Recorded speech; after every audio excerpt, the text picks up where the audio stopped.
que você lida, sendo uma pessoa que conhece a palavra e que ao mesmo tempo está vivendo um período fantástico na carreira, no ministério, na exposição pública, como você lida com a inveja? Porque tem muita gente agora que em situações diferentes, às vezes só porque comprou um carro novo, às vezes só porque passou para a faculdade, está passando pela inveja. Bom, a inveja, a própria Bíblia fala que é a podridão dos ossos, né? Então, é um dos sentimentos mais maléficos para o ser humano que tem, não para o que sofre a inveja.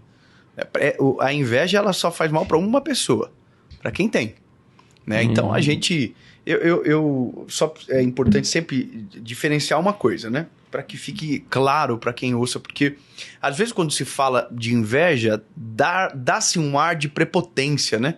Quando alguém diz, eu sou alvo de inveja, então você parece que é percebido como alguém prepotente, que, né, que não aceita crítica, que tudo que você recebe é fruto de inveja. Então, eu penso o seguinte, primeiro, a gente como se fizéssemos uma releitura do que eu respondemos ao Cleiton, com relação ao coração estar blindado, ter o propósito, o que você falou de ter equipe e tal, como se fosse uma caminhada, né, para nos fazer lembrar quando isso acontecer, para que a gente saiba diferenciar o que é inveja, né, porque como que eu percebo que eu sou alvo de inveja?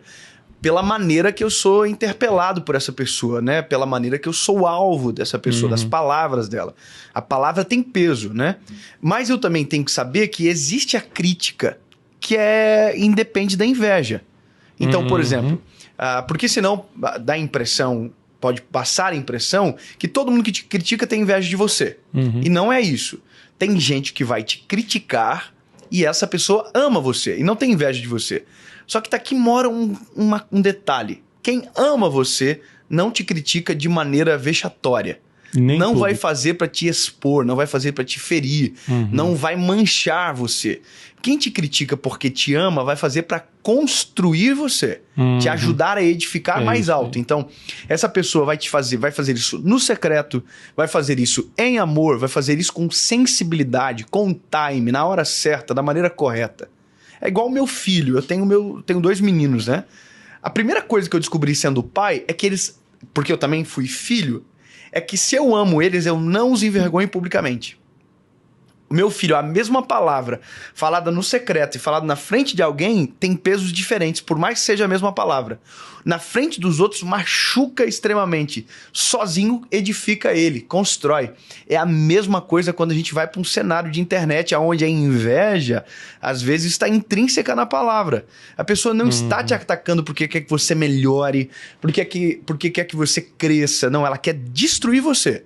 É o contrário do sentimento de Jesus, por exemplo. Né? Porque normalmente essas pessoas dizem, mas olha, Jesus repreendia. Não. Jesus era o amor repreendendo, era o próprio amor. Né? Jesus é o verbo, é a própria palavra. Então não dá para comparar, é uma análise extremamente idiota você pensar que você está no lugar de Jesus, né? Nesse sentido. Então, quando eu olho para o cenário que nós estamos vivendo agora, e que a gente não escolheu chegar nesse lugar, mas o nosso propósito, a nossa caminhada, as nossas dores nos trouxeram até aqui pela misericórdia estamos, eu percebo quem está à volta, o coração. E percebo o coração pelas palavras. E aí, Tiago, a gente precisa guardar de verdade a nossa essência. Por quê? Porque nós vamos ser tentados a parar de fazer o que estamos fazendo, a tentar mudar aquilo que Deus não mandou mudar, tentar estrategicamente agradar essas pessoas para que elas parem de falar de você. E aí é nesse momento que a gente perde toda a essência que nos trouxe para o lugar onde Deus nos colocou. Sabe? A gente começa a trabalhar pensando no que o outro vai dizer. A gente começa a fazer para que o outro não perceba. E a gente vira refém. E isso é terrível para nós, para nossas emoções, para nossa família. A gente começa a viver de acordo com a perspectiva do invejoso. Agora, olha só que coisa interessante. Eu estava conversando com um bilionário que veio aqui no nosso podcast, depois a gente saiu para almoçar, e eu falei assim, qual é a maior característica de um bilionário? Aí ele falou assim, a maior característica de um bilionário é que ele não gosta de dinheiro, ele se move por um propósito. Eu falei, mas como é que o cara vai conquistar bilhões sem gostar de dinheiro, vive de propósito? Ele falou, presta atenção, quem gosta de dinheiro, quando se torna milionário, já larga tudo. Porque ele não se move por um propósito. Então, ele apanhou muito para se tornar milionário, teve que trabalhar muito, agora que está com 100 milhões, parou. Vamos curtir a vida agora. O bilionário é o cara que ganhou 100 milhões, mas falou, isso não é nada, eu tenho um propósito, eu tenho mais gente para ajudar, eu tenho um produto que vai mudar a vida das pessoas, e aí ele acaba se tornando bilionário. Então você vê que o propósito é mais importante do que o dinheiro, por exemplo, até para quem mexe com dinheiro, no caso dos empresários. Você viver por aquilo que nasceu para fazer é o que vai te impulsionar com coragem e a chegar inteiro até o final. Então, por mais que tenha inveja, críticas, muitos desafios pelo caminho, se você tiver realmente um propósito, por que você faz o que faz, você vai chegar inteiro no final. Né? Só continua caminhando. Tanto, agora, Tiago, que a gente vê muitos bilionários, muitos grandes empresários que cumprem o seu propósito e o que acontece? Acabam doando grande parte das suas fortunas, montam grandes institutos, fazem tantas coisas, né? Pensando no quê? Pensando nas pessoas, não pensando no dinheiro, não pensando em angariar o dinheiro para si, né? Como você falou. Chega uma hora o propósito não é ganhar dinheiro, o propósito é fazer aquilo ali bem feito e excelência naquilo. E aí, só para a gente não ser aqui incoerente ou inconsequente, não é que o dinheiro não é importante, é que ele não é mais importante que o propósito. Eu vi uma entrevista do Jim Carrey e ele falou uma coisa que eu achei extremamente interessante. Ele falou, eu queria que todo mundo ficasse milionário para que descobrisse que não é o dinheiro que traz a felicidade que eles tanto buscavam. Porque, na verdade, a gente entra em corridas que não são corridas autênticas, são corridas mentirosas.